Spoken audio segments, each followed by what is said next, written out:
What's up guys, Eric from B-Side. Today we have here a 2014 and 2016 Lexus IS with factory navigation, and we're going to be installing our brand new wireless CarPlay Android Auto retrofit. We previously made a video about this vehicle model on our wire solution. This is our first time doing a video on the wireless solution. Installation process is almost the same.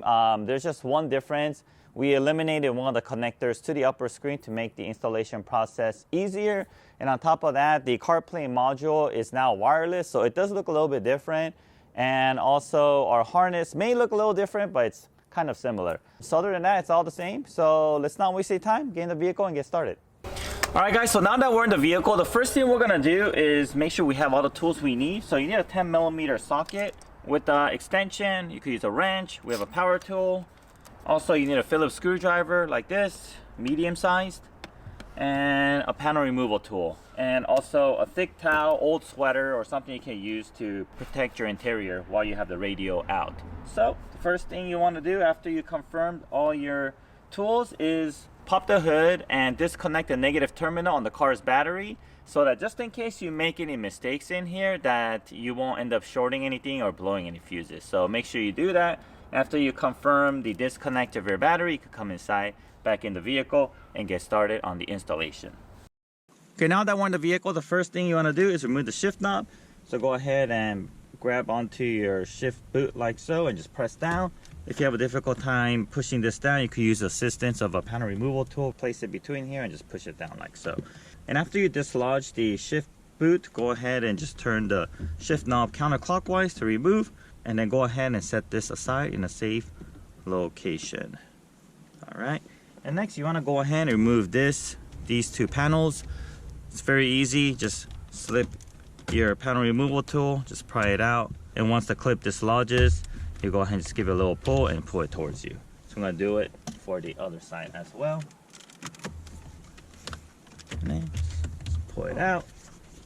All right, next we are going to remove these Phillips screws. We have two here. We got two on the other side and one more on the inside. Go ahead and remove this like so. And when you're pulling on these panels, make sure you pull it outside this way. That's where the clips are facing in order to not break any clips. Okay, now we're gonna go to this side.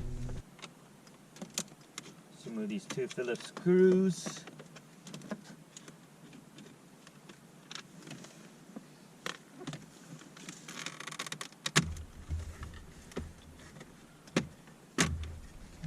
And once you remove this, we're going to remove one more screw. It's going to be inside here. All these screws that we removed are the same size, so you don't have to worry about mixing them up. But make sure to keep all these screws together, because the screws for your glove box are different and they both actually fit each other. So you want to keep it separate from your glove box screws. Alright, so next step, what we're going to do is we are going to remove this. And this is just being held by clips. So all we have to do is just pull this up. So raise your armrest, and then we are going to pry it out. Okay, there's going to be a connector. Just press down on the release tab and pull out. When you're doing this, just be careful. Don't pull on the wires, always pull from the connector. Push this and then pull out. Okay, all right, next we are going to remove this big piece here. So let's go ahead and just pull this up. Using a panel removal tool may help, needed. Okay, there it is. All right, and next we're going to remove this. In order to do that, we have to change the shift lever down to neutral or drive. But before you do that, make sure you engage your emergency brake on the left corner over there, or else your car will roll if you parked on an incline. Alright, so you're going to push down on the shift lever release with your left hand down here on the bottom, which will allow you to change your gears all the way down. Go ahead and pull this out, and there are 1, 2, and 3 connectors they're going to remove. Next, we're going to remove the 4 10mm bolts that's holding the radio. We got 1, 2, 3, and 4. Okay? And how you remove it, it's pretty obvious, but you're going to be turning it left, counterclockwise. Okay, so this is ready to go come out. Before we do so, let's go ahead and remove the top screen. So use a panel removal tool like this, and then we are going to pry this out. Alright.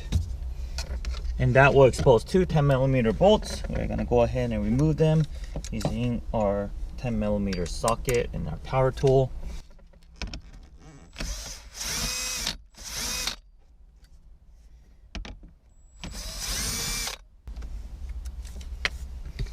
Alright, grab a hold of the top side of the monitor and just pull it towards you.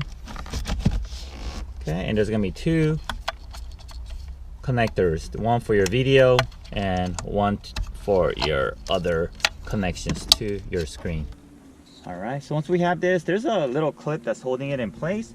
So you could use your panel removal tool, or you could use a flathead screwdriver to release the clip.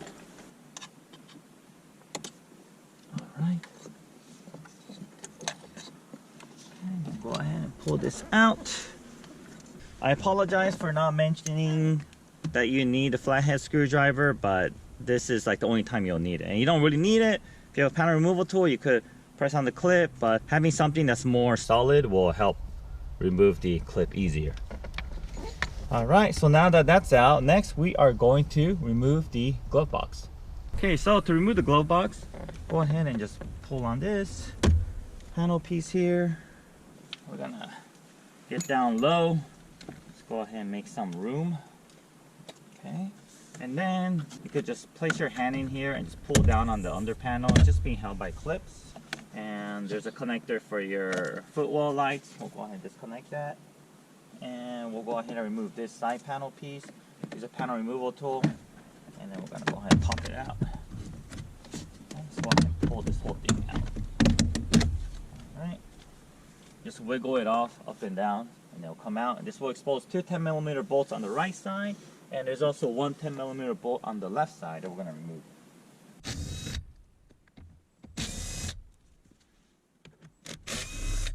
Okay, and do not mix these bolts with the other bolts that we removed. These have washers on them, just so it has a little bit more strength to it, and that's for your airbags. A little important, so just make sure you have you keep the right bolts to hold your airbag in place. And go ahead and just place your hand here and just pull it back like so. Alright. Okay. So we're not gonna remove this airbag cable here. We're just gonna let it sit here. Just make sure you don't pull on it or anything while you have it out. As long as you're not opening and closing doors while this is out, there shouldn't be a problem. And there's a bracket here that will scratch your door if you try to close your door on it. So just make sure you don't close your door while this is out. And then next step, you're going to use our Phillips screwdriver to remove the two screws down here. And there's also 3 up there. So go ahead and do that now. And these are the Phillips screws that you don't want to get mixed up with the Phillips screws that you remove from the center console area, because the screws are a little different. And if you do end up mixing it together, these are the one with the round edges or the round tops, whereas the one in the center console is the one that has jagged tops, so that you could use an 8mm socket to remove as well.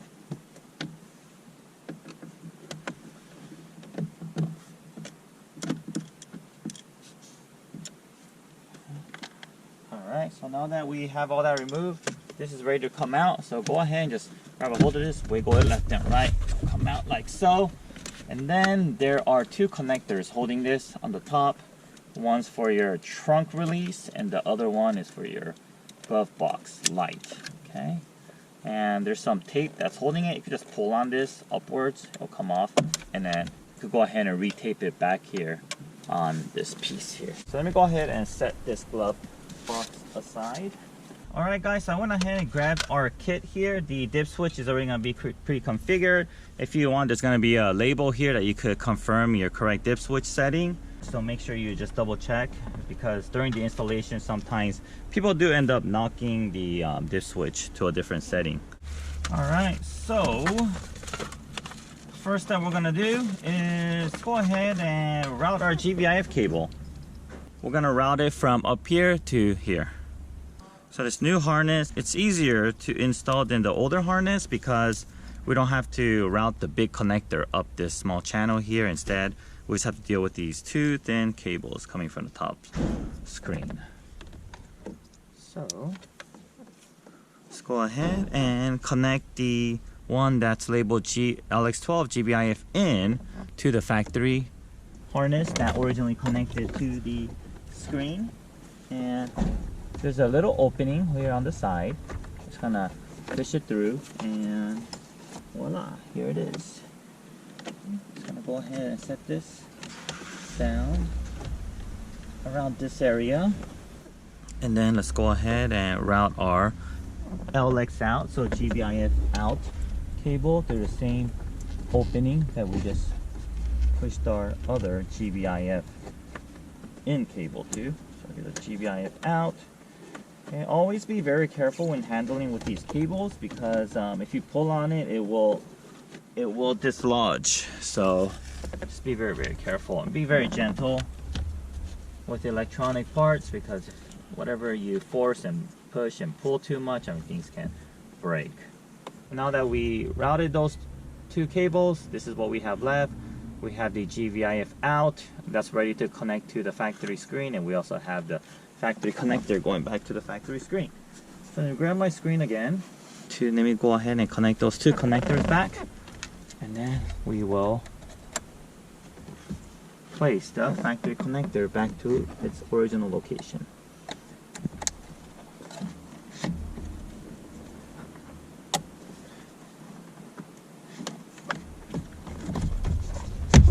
Alright, so we are done with the connection to the upper screen. Next, we're going to go ahead and connect this large bundle of wires. This is our main interface harness. Alright, so these CAN wires are already going to be pre-configured for you, the white and the orange wires. But if you want to double check, they should be connected to this red cable that's labeled GS. Alright, and once again, these are already going to be pre-configured and reconnected for you, so you don't have to mess with it. Alright, and then this brown wire here that says RX is going to connect to each other. And this is specific for this Lexus IS. For other vehicles, it's different. So if you're installing on a different vehicle, make sure to not connect it as we have connected here. Very car specific. And once again, it's going to be pre-configured for you, so you don't have to mess with it. Alright, so we have this out. We're going to lay a thick towel, in our case. It's going to be a thick sweater, okay, to protect your radio and your interior. We're going to go ahead and pull this out towards you. Alright, and then let's go ahead and pull out the climate control. There's cases when the climate control would come out together with the radio. There's no problem. You can just go ahead and remove it like so. Okay, now we have the radio exposed and the connectors behind it. And then behind here, we see the really big connector. Here's a panel removal tool. And we're going to go ahead and dislodge or remove this from the factory radio. Alright, there's a factory tape. We're going to go ahead and remove this as well, just so it gives us more play on this larger connector, which we will need. And we're going to go ahead and connect this factory harness to the female side of our harness. And then we're going to connect our male side to the radio. Like so. Alright. And then when you push this connector back, make sure it's parallel. It's straight across the back. If it's perpendicular towards the radio, you're gonna have a difficult time pushing the radio back. So just make sure you place them strategically so that you could easily push the radio back into its original location. And then let's go ahead and take these three cables or wires. We have the main harness connector, we have the microphone in and also the power cable. We'll go ahead and route this behind the radio to the right side. You'll find a metal bracket. We're gonna go behind the metal bracket. Okay. And then while you're routing these wires, make sure none of your wires get caught into anything. There are some sharp edges back there, and if it gets caught and you keep pulling it, you may shear off cables or even cut them accidentally, so be careful that you don't do that. And once it's out here, we're just gonna leave this out here for now. And next, let's go ahead and route the auxiliary audio cable. So this audio cable is gonna be on the left side here. Right here to press down the release tab, pull out. Alright. Okay, and then the part that comes from the vehicle will connect to our harness. If you have a difficult time pushing it in, do it at an angle. Okay. Alright, there it is. Okay, and then we're going to connect our male side of our harness to the car. Alright, and then next we are going to route this audio 3.5 millimeter cable the same way we routed the other wires and cables towards the glove box. Alright, so we have all these wires and cables towards the glove box. And next we're going to push the radio back. Before we do so, let's organize the back of the radio a bit to ensure that the radio won't have a problem going back in. Here we see more room on the top side of the radio, so I'm going to move this towards the top. Alright, okay, I'll place it right here for now. Let me get my climate control, and let's go ahead and connect this factory connector back. I'm going to push in the climate control and then our factory radio. Alright, okay, so now let's go to our glove box area. We're going to do our first connection to this metal box here, this switch box. So on this GVIF cable, the one that's labeled out, is actually going to connect to the inner side, so towards the middle of the box, and then the one that's labeled in is going to connect to the outside corner, okay, as you can see right here. And then let's grab our interface connector here from our main harness. Let's untangle the cables and wires a bit. I'm going to do the best we can not to cross these wires and cables and tangle them up. Okay.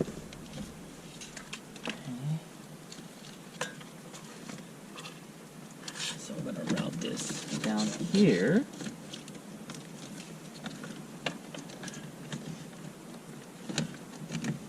And then connect it to our dip switch box or a metal box. Alright. Okay, and next we only have the HDMI cable left for this box. And this HDMI cable will connect the two boxes together. So our interface box and the wireless module.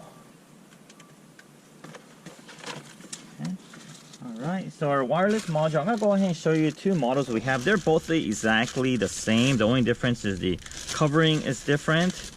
So this and this is a new one with a newer box. It's just lighter, made of plastic. The one before was made of metal, so we went ahead and changed it. But if you look, the connections on these are exactly the same. It's just the box that's different. Okay, we're going to connect the MV17, this one.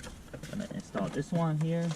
Once again, it's exactly the same as the plastic one that you might receive. So let's grab our power cable here. I'm going to connect this to power input. Okay, next, let's connect our two 3.5 millimeter jacks.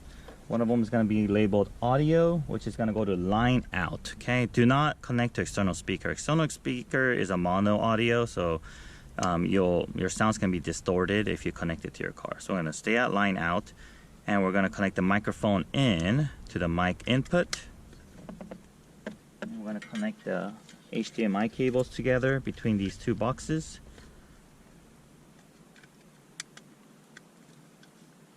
And then we're going to connect our USB extension cable on here.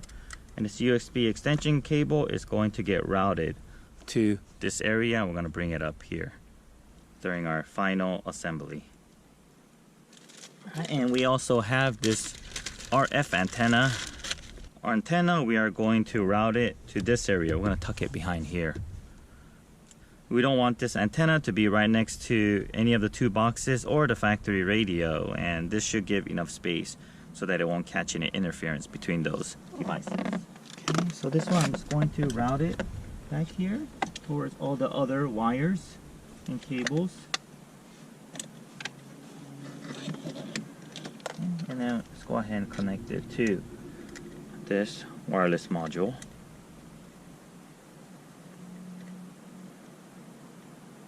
Alright, okay, so everything is connected. Before we clean up the wires and tidy everything up and mount these two boxes, let's test for correct operation. So we're going to go ahead and just turn on the vehicle. The gear will probably need to go back to park. It may take a little bit for the radio to reboot itself again. In our case, it rebooted right away, but it's not always that way. Okay, so we're just gonna use our wire connection just to test for operation. And also when you test for operation, you will have to connect this controller back. For you to test operation, obviously you do have to reconnect the negative terminal on the car's battery, come in the vehicle, and then go ahead and you want to pick the auxiliary source. That's what you want it to be. Make sure your volume is at a listening level, and then make sure your EQ is all just centered. Alright, and then press and hold the home button. It'll switch the screen over. And let's go ahead and connect our phone. Alright, I hear music playing, which is good. Let me summon Siri, pressing menu. What's the weather? It's currently clear and Alright, 81 terrific. degrees. Next track, previous track's working. Let me test that the night mode's working. And if you want to test for night mode, you do have to make sure your car is in ignition. You don't have to turn on your car, just make sure you press the start button twice. I'm gonna cover the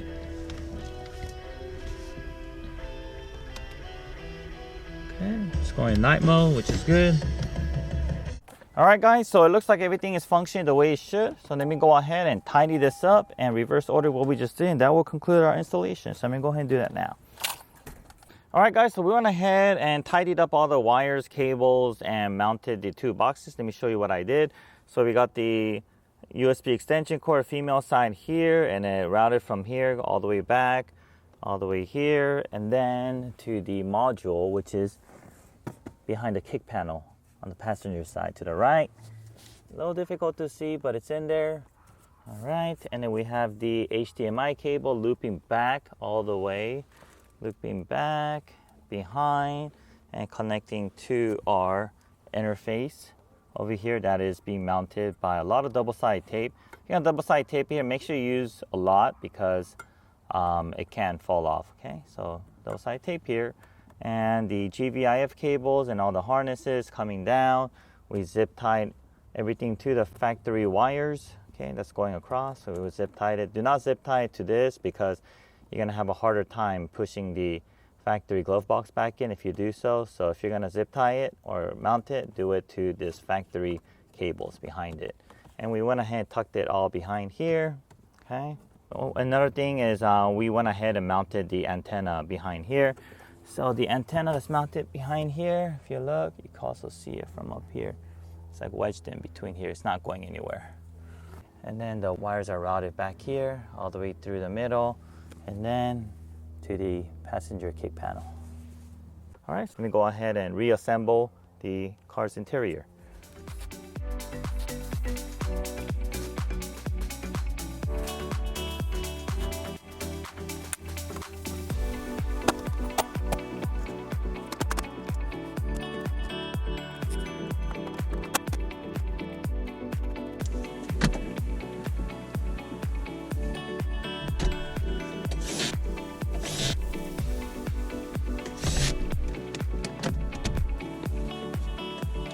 Alright guys, so this is the final step here. I just want to show you how to mount this like so.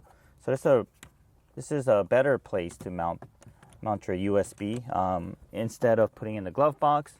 So go ahead and finish it up with this panel piece. Okay, you're gonna have this USB sticking out like so, and then we're gonna go ahead and just navigate this. I'm gonna tuck it up here in the top left corner. Make sure you have enough slack. Okay.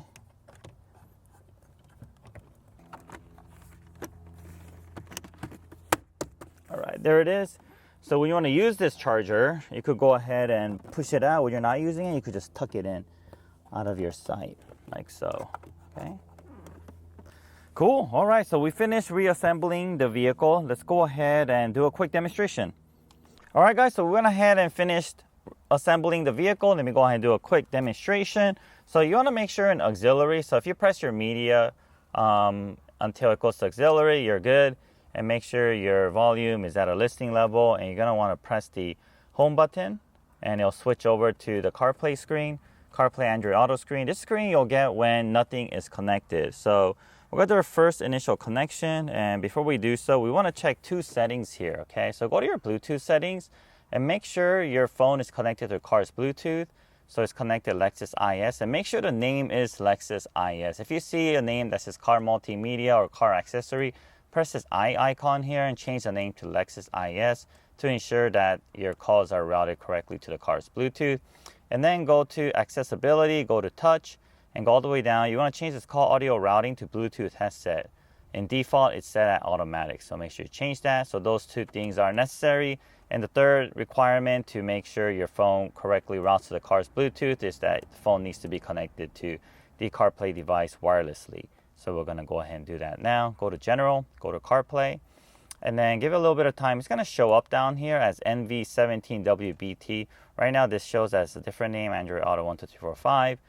Yours will show NV17WBT. And then go ahead and pair and allow it, and then give it about a good 5 to 10 seconds, and it will connect. Once you make the first initial connections, it will connect automatically going forward when you turn on your vehicle. You do have to still long press the home button to switch the screen. And when you make phone calls, here, let me use my other phone to connect this, to call this phone. Okay, so when someone calls you, you could press the pickup button on the steering wheel, which will pick it up. Okay, and then when you want to hang up, you could go ahead and hang up. And just to double check it is being routed correctly, it went to Lexus IS. That's exactly what you want. You hang up, and then the car will start to play music to the CarPlay Bluetooth. For music, the phone goes to the CarPlay Bluetooth. For phone calls, it goes to the car's Bluetooth. Hey, just to understand the kit better, let me explain another thing. I'm going to go pause this for a moment. So say that you go home and you want to change your media source to Bluetooth while you are playing your CarPlay music, right? Okay. So you're playing music, go to your menu, you go to media, and you change your source to Bluetooth. You're gonna see the counter, but you're not gonna hear the music. Why? Because your phone is playing to the CarPlay Bluetooth. So you could select this and see that. Okay, in order to hear from the car's Bluetooth, you have to select the Lexus IS whenever you change the source. All right, then you'll hear the music. All right, and then say same thing when you go back to CarPlay. You want to go back to auxiliary, press home button, you press play. You're not going to hear the music because your phone is playing music through the car's Bluetooth. So make sure your source is correct at CarPlay. It will default to CarPlay, but if you see yourself switching around different sources, it might jump around a bit. So as long as you keep it in auxiliary, you shouldn't have any issues, but this is something to take note of. And to disconnect wireless, just go ahead and disconnect both your Bluetooth and Wi-Fi. And sometimes you do have to go to your settings to turn off your Wi-Fi. Okay, turn off Wi-Fi. And then to connect your Android Auto system, you'll go to your Bluetooth settings. So go to connections and then Bluetooth. All right, turn it on. And then let's go ahead and wait for it to show up on the bottom. And if you have multiple drivers of the vehicle, whoever's not using it should turn off the Wi-Fi and Bluetooth so that there's no conflict. And and there won't be any connection issues. All right, so make sure also on your Android device that Android Auto is turned on, because some phones, just by default, it's turned off. So you have to make sure of that as well.